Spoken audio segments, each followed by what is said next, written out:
सुंदरलाल जी अपनी पत्नी के साथ अपनी रिटायर्ड जिंदगी बहुत हंसी खुशी गुजार रहे थे।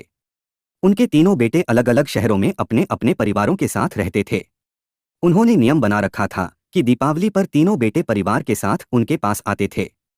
एक सप्ताह कैसे मस्ती में चला जाता था, कुछ पता ही नहीं चलता था। उनकी खुशियों को जैसे नजर लग गई, अचानक सीमा जी को दिल का दौरा पड़ा। एक झटके में उनकी सारी खुशियां बिखर गई।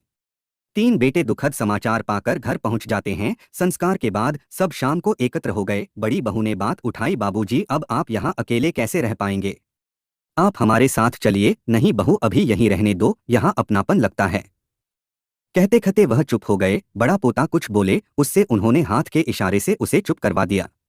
सुंदरलाल जी अलमारी से एक सोने की चैन और एक चांदी का श्रृंगारदान लेकर आए और कहा, बच्चों अब तुम लोगों की माँ हम सबको छोड़कर जा चुकी है। उनकी कुछ चीजें हैं, तुम लोग आपस में बांट लो। मुझसे उनकी सास संभाल नहीं हो पाएगी। छोटा बेटा जोश में बोला, अरे घड़ी तो माँ सरिता को देना चाहते थी। तभी मंझला बेटा बोल पड़ा, और ये श्रृंगारदान माँ कविता को देना चाहती थी।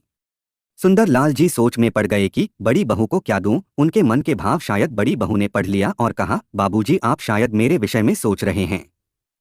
आप श्रृंगारदान कविता को और चैन सरिता को दे दीजिए। नंदिनी तुझे क्या दूं समझ में नहीं आ रहा है, सोहनलाल जी ने कहा। आपके पास एक और अनमोल चीज है, और वह अम्मा जी मुझे ही देना चाहती थी। सबके मुंह खुले के खुले रह गए। दोनों बहुएं बहुत हैरान परेशान हो गई कि अब कौन सा पिटारा खुलेगा।